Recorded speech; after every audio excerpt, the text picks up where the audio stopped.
उमा महाविद्यालयाच्या सांस्कृतिक विभागाचे प्रमुख आदरणीय शेळके सर आणि मंचाच्या समोर उपस्थित असणारे ज्यांनी आपल्या सर्वांची भाषणं ऐकून घेतली असे सर्व आमचे परीक्षक मार्गदर्शक, हे माझे सुद्धा मार्गदर्शक आहेत. मी लहान आहे परंतु मला आज परीक्षकांच्या वतीनं मनोगत व्यक्त करण्यासाठी बोलण्यासाठी उभं केलेलं आहे.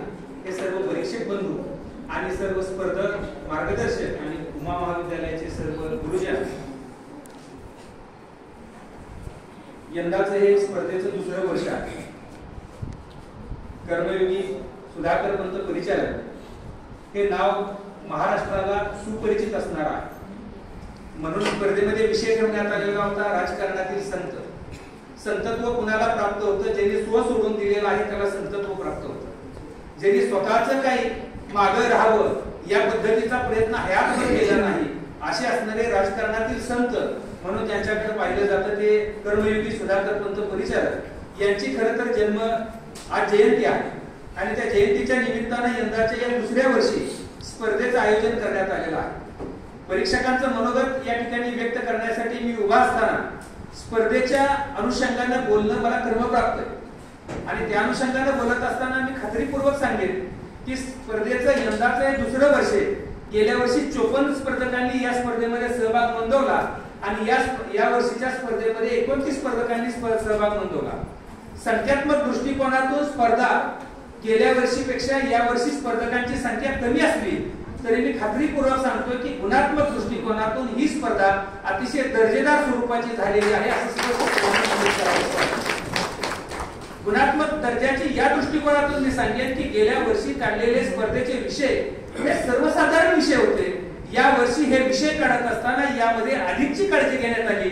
आमचे आजचे परीक्षक मित्र माननीय दीपक गिरकर सर, माननीय डॉक्टर सचिन लादे सर आणि या महाविद्यालयामध्ये असणारे सर्व सांस्कृतिक विभागामधले स्पर्धेच्या संयोजन कमिटीमधले सर्व गुरुजन वर्ग या सर्वांनी या स्पर्धेचे विषय ठरवत असताना स्पर्धकांच्या बुद्धीला कस लागावा हा अट्टासाला प्रयत्न केलेला आहे आणि म्हणून विषय देत असताना विषयाला विशिष्ट पद्धतीचा आकार देण्याचा प्रयत्न या स्पर्धेच्या निमित्ताने केला. त्यामुळे कदाचित स्पर्धकांची संख्या घटली असेल परंतु ज्या स्पर्धकांनी येथे येऊन मनोगत व्यक्त केलं, भाषण सादर केलं ते गुणात्मक दृष्टिकोनातून निश्चितपणाने दर्जेदार स्वरूपाचा आहे याचा मला खरं तर अभिमान वाटतोय.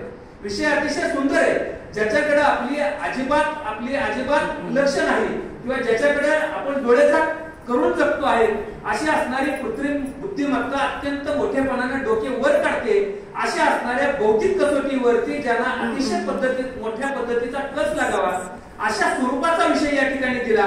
हा नुसता कृत्रिम बुद्धिमत्ता एवढा विषय देऊन संयोजक थांबले नाहीत तर त्याच्या पुढे मानवाची सत्ता कृत्रिम बुद्धिमत्तेच्या पुढे राहील का हा भविष्याचा वेध घेणारा विषय या निमित्तानं या स्पर्धेसाठी विचार मंथनासाठी ठेवण्यात आलेला होता. अधिक चांगल्या पद्धतीने आणि अतिशय दर्जेदार पद्धतीने स्पर्धकांनी यावरती मनोगत व्यक्त केलेलं आहे. आणखी एक विषय ठेवण्यात आलेला होता नवीन शैक्षणिक धोरण, कौशल्य निर्मितीचे साधन, प्रश्नचिन्ह. खरं तर नवीन शैक्षणिक धोरणाचा गाजावाजा होतोय परंतु या नवीन शैक्षणिक धोरणामध्ये नक्की काय आहे, ते समाजासाठी किती उपयुक्त आहे, येणाऱ्या पिढ्यांसाठी ते किती बळकट पद्धतीचं आहे आणि त्याचबरोबर कौशल्य विकास करून त्या माध्यमातून जी बेरोजगारी आहे ती कमी होईल का अशा अनेक प्रश्नांचा आढावा घेण्याचा, अनेक प्रश्नांचा मागोवा घेण्याचं विद्यार्थ्यांना कसं विद्यार्थ्यांमध्ये यावं आणि त्यांनी विचार प्रवण व्हावं हा या विषय ठेवण्याच्या पाठीमागचा हेतू होता. आर्यभट्ट ते चांद्रयान आणि पुढे काय असा विषय ठेवण्यात आला होता. खरं तर या विषयावरती मला वाटतं एकच स्पर्धक आज बोललेला आहे. आर्यभट्ट ते चांद्रयान पुढे काय संशोधन क्षेत्रामध्ये प्रत्येक देश चढाओढीने प्रयत्न करत आहे. संशोधन क्षेत्रामध्ये जितकं संशोधन करू तेवढं जगावरती सत्ता गाजवण्याचं सामर्थ्य त्या देशाकडे प्राप्त होईल. त्या दृष्टिकोनातून आपल्या जनसामान्यांच्या अपेक्षा काय आहेत आणि काय होऊ शकतं याचा अंदाज बांधून अभ्यास करून या विषयावरती बोलणं अभिप्रेत होतं. एकच स्पर्धक याच्यावरती बोलला. खरं तर त्या स्पर्धकाचं आपण कौतुक केलं पाहिजे. एवढ्या अवघड विषयावरती बोलण्याचं धाडस त्या स्पर्धकाने दाखवलेलं आहे. पुढचा विषय ठेवलेला होता स्त्रियांनो आता रडायचं नाही तर लढायचं. स्त्री हा विषय रडण्याचा विषय मानला जातो परंतु या विषयाला स्त्रीचा कणखरपणा समाजाच्या समोर आणण्याच्या दृष्टिकोनातून ती निरीक्षण शक्ती स्पर्धकांमध्ये यावी या दृष्टिकोनातून स्त्रियांचा सन्मान करण्यासाठी या नवरात्रामध्ये या विषयाची या ठिकाणी आयोजन करण्यात आलेलं होतं, म्हणजे या विषयाला ठेवण्यात आलेलं होतं. आणि अगदी तशाच पद्धतीनं स्त्रीचं रडगाणं न रडत बसता त्या ठिकाणी स्त्रीचा कणखरपणा, स्त्रीचा लढावपणा, स्त्रीचं असणारं कर्तृत्व हे इतिहास आदिकालापासून आजपर्यंत आणि भविष्यामध्ये काय स्त्री करू शकते इथपर्यंतचा अंदाज सांगणार होतं. त्यानंतर पुढचा विषय आहे टिंब टिंब टिंब अभिमान आहे मी शेतकरी, अभिमान आहे आम्ही शेतकऱ्यांची मुलं आहोत. बघा, आजपर्यंत शेतकरी हा विषय केवळ आणि केवळ सरकारवरती आसूड ओढण्याचा आहे, परंतु शेतकरी हा अभिमानाचा विषय आहे. हा अभिमान इथल्या शेतकऱ्यांच्या पुत्रांमध्ये जागृत करण्याच्या दृष्टिकोनातून या विषयाचा या ठिकाणी रचना करण्यात आलेली होती. आणि पुढचा विषय जो तुमच्या आमच्या जवळचा आहे तो विषय म्हणजे विकासाचा आम्हा सर्वांना हव्यास आहे, परंतु होणाऱ्या पर्यावरणाच्या ऱ्हासाकडे आपण डोळे झाकताना पाहतोय. हा सुद्धा विषय अतिशय जिव्हाळ्याचा होता. अशा विषयांची रचना केल्यामुळं कदाचित स्पर्धकांची संख्या घटली असेल, परंतु स्पर्धकांच्या संख्येचा फुगवटा तयार करण्याऐवजी स्पर्धकांची संख्या गुणात्मक दर्जातून या ठिकाणी यावी, त्यांनी विचारमंथन करावं, हा इथला येतोय. हा स्पर्धेच्या आयोजनाच्या संदर्भातलं माझं मनोगत झालं. स्पर्धेच्या अनुषंगानं ज्या स्पर्धकांनी मनोगत व्यक्त केली त्या स्पर्धकांच्या मनोगताच्या दृष्टिकोनातून मी या ठिकाणी एवढंच सांगेन की आपण सर्व स्पर्धकांनी केलेला प्रयत्न अतिशय उत्तम दर्जाचा आहे. काही स्पर्धक नवखे होते, ते असं पाहिल्यानंतर असं वाटत होतं, बोलायला उभं राहिल्यानंतर वाटत होतं की अगदीच नवखे. तर आपण नवख्या स्पर्धकांनी या स्पर्धेमध्ये प्रभू असणारे जे स्पर्धक आहेत, जे अतिशय दर्जेदार स्वरूपाचं बोलतात, त्यांच्या वक्तृत्वाचा, त्यांच्या भाषणाचा, त्यांच्या सादरीकरणाचं निरीक्षण आपण करायला पाहिजे, हे या ठिकाणी मी नमूद करतो. जेणेकरून त्या स्पर्धकांकडे पाहिल्यानंतर आपण स्पर्धक म्हणून कशा पद्धतीने उभं राहायचं, स्पर्धक म्हणून आपला आत्मविश्वास हा फक्त बोलण्यात नाही तर आपल्या प्रत्येक हालचालीमध्ये दिसला पाहिजे, हे सुद्धा स्पर्धकांमधून शिकण्यासारखं आहे. तर हा प्रयत्न या ठिकाणी करावा. राहिला विषय विषयाची उंची आणि खोली गाठण्याचा. प्रत्येकाच्या अभ्यासातून ही गोष्ट साध्य होत असते. आपण त्या विषयाचा किती अभ्यास करतो, त्या विषयावरचं चिंतन किती, त्या विषयावरचं मनन किती आहे, या दृष्टिकोनातून स्पर्धकांच्या विषयाची खोली आणि विषयाची उंची ही गाठली जाते आणि ती परीक्षकांच्या नजरेत येत असते. त्या पद्धतीनं परीक्षकांनी सुद्धा या ठिकाणी परीक्षण करण्याचा प्रयत्न केला. आणि त्यामुळं आम्ही सर्व परीक्षक ज्यावेळेस परीक्षण करत होतो, एका गटामध्ये परीक्षण केलं तेव्हा असं लक्षात आलं की प्रत्येक परीक्षक वेगवेगळ्या ठिकाणी बसलेले, परंतु प्रत्येक परीक्षकांनी प्रत्येक स्पर्धकाचं केलेलं जे काही गुणांकन आहे त्या गुणांकनाची जी रेंज आहे ती जवळपास 95% सारखी आहे. म्हणजे एखाद्या स्पर्धकाला एखाद्या परीक्षकाकडे 2 गुण कमी असतील तर दुसऱ्या परीक्षकाकडे त्याला 2 गुण जास्त असतील. आणि 2 स्पर्धकांचे तर अख्खाच्या अख्खा पहिल्या गटाचा रिझल्ट हा एकसारखा आलेला आहे. तर आम्हा सर्व परीक्षकांच्या मनामध्ये, आम्हा सर्व परीक्षकांच्या मध्ये असणारे जे काही समन्वय आहे, हे समन्वय सुद्धा या ठिकाणी दिसून आला. आणि तेवढी स्पष्टता आपल्या सर्व स्पर्धकांच्या विचारांमध्ये होती, सादरीकरणांमध्ये होती, हे सुद्धा आम्हाला या ठिकाणी स्पष्ट झालं. परीक्षक म्हणून आम्ही या ठिकाणी 6 जण होतो. पहिला गट म्हणजे पहिली फेरीमध्ये 2 गटामध्ये 3 परीक्षक, दुसऱ्या गटामध्ये 3 परीक्षक, दुसऱ्या फेरीमध्ये आम्ही 2 परीक्षक बाजूला राहिलो आणि 4 परीक्षकांनी परीक्षण केलं. 4 परीक्षकांच्या परीक्षणातून आपण सर्वजण स्पर्धक आलेला आहात. म्हणजे एका स्पर्धकाला 7 परीक्षकांनी तपासलेले. आणि सांगायला मला अतिशय अभिमान आणि आनंद असा होतोय की संयोजन समितीतल्या एकाही सदस्यानं परीक्षकांनी काय मार्क दिले, परीक्षकांनी कशा पद्धतीने गुणगान केले याच्यामध्ये कुठल्याही प्रकारचा हस्तक्षेप केला नाही. त्यामुळे ही स्पर्धा गेल्या वर्षीप्रमाणे याही वर्षी निपक्षपातीपणे आणि निष्प्रभपणाने पार पडत आहे. हे निकाल जाहीर केल्यानंतर आम्ही सांगत नाही तर आपण सर्वजण सांगाल याची मला खात्री आहे. अतिशय निपक्षपातीपणाने कुठल्याही शिक्षकांचा, कुठल्याही संयोजन समितीतल्या सदस्यांचा निकालाकडे कुठल्याही प्रकारचा हस्तक्षेप नाही. जे करायचे ते परीक्षकांनी करायचे. आणि परीक्षकांना जे वाटतं ते अतिशय स्पर्धकांच्या असणाऱ्या सादरीकरणाला अनुसरून आहे. इथं कुठल्याही स्पर्धकाची आयडेंटिटी आपण जाहीर केलेली नाही. कारण इथं आलेला प्रत्येक स्पर्धक हा स्पर्धक पद क्रमांकावरती बोलतो. स्वतःची असणारी आयडेंटिटी स्वतःपुरती मर्यादित आहे, परीक्षकांना ती माहीत नाही. मग तरी सुद्धा परीक्षकांनी सुद्धा तेवढ्याच निष्प्रभपणानं रामशास्त्री बांधानं परीक्षण केलेलं आहे असं या ठिकाणी नमूद करावंसं वाटतं. आपण सर्वजण या स्पर्धेमध्ये कितवा नंबर आला याला फारसं महत्व नाही. आपण या स्पर्धेमध्ये कितवा नंबर प्राप्त केला याला महत्व नाही.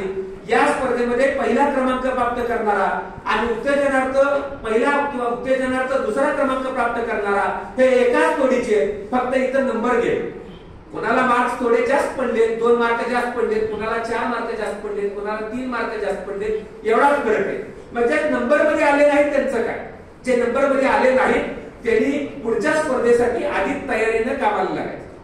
पुढच्या स्पर्धेसाठी ज्याला वक्ता व्हायचंय त्याने अभ्यास केला पाहिजे. असाध्य ते साध्य करिता सायाचं कारण अभ्यास तुका म्हणे. आपल्यासाठी या या स्पर्धेमध्ये जर का बक्षीस असाध्य असेल तर पुढच्या स्पर्धेमध्ये आपण अभ्यासाने ते साध्य करू, हा आत्मविश्वास इथून घेऊन जायचा.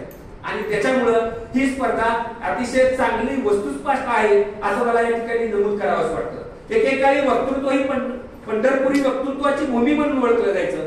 महाराष्ट्राच्या कुठल्याही स्पर्धेमध्ये पंढरपूरचा स्पर्धक जावा आणि तिथं क्रमांक घेऊन यावा अशी परंपरा या ठिकाणी होती. आमचे स्वर्गीय उमेशचंद्रजी खेडकर या महाविद्यालयाचे विद्यार्थी, याच कॉलेजचे प्राध्यापक इथपर्यंतच असणारा त्यांचा प्रवास आणि त्यांनी अनेक वक्ते महाराष्ट्रामध्ये तयार करण्याचं काम केलं. दुर्दैवाने ते आज आपल्यामध्ये नाहीत, परंतु त्यांच्या नावानं आम्ही जिल्हास्तरीय शालेय वक्तृत्व स्पर्धा आयोजित करतो. उद्देश हाच की वक्ते तयार व्हावे. काही वर्ष खुलागत चालू करून बघितला, परंतु मिळणारा प्रतिसाद आणि त्याचा दर्जा विचारात घेता आम्ही काही काळ थांबण्याचा निर्णय घेतला. आता ही स्पर्धा सुद्धा आम्हाला घरचीच आहे. उमेशचंद्र खेडकरांचं नाव नसलं तरी सुद्धा आमच्या सर्वांचे मार्गदर्शक, सर्वांचे भाग्य विधाते स्वर्गीय सुधाकर पंत परिचारक यांच्या नावाने होते. त्यामुळे ही राज्यस्तरीय स्पर्धा आम्हा सर्व उमेशचंद्र खेडकर मित्र परिवाराची स्पर्धा आहे असं मानून आम्ही याच्यामध्ये सहभागी होत असतो. त्यामुळं उमेशचंद्र खेडकर जेव्हा कधी महाराष्ट्रामध्ये भाषणाला जातील तेव्हा नंबर आणायचे. डॉक्टर सचिन लांजे सर असतील, दीपक किरकर सर असतील, मी स्वतः सोमनाथ गायकवाड असेल, अनेक पंढरपुरातले तुकाराम मस्के असतील, मारुती जाधव असतील, शशिकांत कराडे असतील, भास्कर कोळे असतील, मंगळवेढ्याचे संतोष भटे असतील, हे सगळी मंडळी इंद्रायणी जवळ असतील, असे अनेक नावं मी तुम्हाला देऊन सांगू शकतो ज्यांनी महाराष्ट्रामध्ये पंढरपूरचं नाव त्या ठिकाणी ठसा उमटवलेला आहे. असे असणाऱ्या परंपरेचे पायीक असणारे आम्ही सर्व आहोत आणि त्या परंपरेचा मानबिंदू उमेशचंद्र खेडकर होते आणि त्यांचे सर्व आम्ही मित्र परिवार आहोत. त्यामुळे या ठिकाणी निस्पृहतेला तितकंच महत्व दिलं जातं, कारण हे महाविद्यालय सुद्धा या सर्व विचारांना मानणार. कारण स्वर्गीय सुधाकर पंत परिचारकांनी तू कुठल्या पक्षाचा आहे, तू कुठल्या गटाचा आहे याचा विचार न करता प्रत्येकाच्या हितासाठी काम केलं, म्हणून ते सर्वसामान्यांना आपले मालक वाटायला लागले आणि त्यांच्या नावाने असणारी स्पर्धा अतिशय दर्जेदार पद्धतीने प्राप्त होते, पूर्ण होते आणि याच्यामध्ये सहभागी होण्याचं भाग्य आम्हाला प्राप्त होते. याच्यासारखा दुसरा कुठला आनंद नाही. आपण सर्वजण सकाळपासून पाहत असाल या ठिकाणी उद्घाटनाचा समारंभ झाला. श्री पांडुरंग शिक्षण प्रसारक मंडळाचे पदाधिकारी आले, त्यांनी फक्त एक गुलाब पुष्प स्वीकारलं, ते सुद्धा बळबळ स्वीकारले, कार्यक्रमाच्या प्रथेचा भाग म्हणून स्वीकारलं. इथं कुणी मोठेपणा निर्वाहाला येत नाही हे दिसलं. कुठल्याही प्रकारे उद्घाटन समारंभाला आणि पारितोषिक समारंभाला दामदव न करता फक्त आणि फक्त स्पर्धकांचा गौरव करायचा याच्यासाठी हे प्रशासन झटत आहे आणि त्याला प्रतिसाद येणाऱ्या कालावधीमध्ये आपण द्यावा अशा प्रकारचं आवाहन सर्व स्पर्धकांना करतो.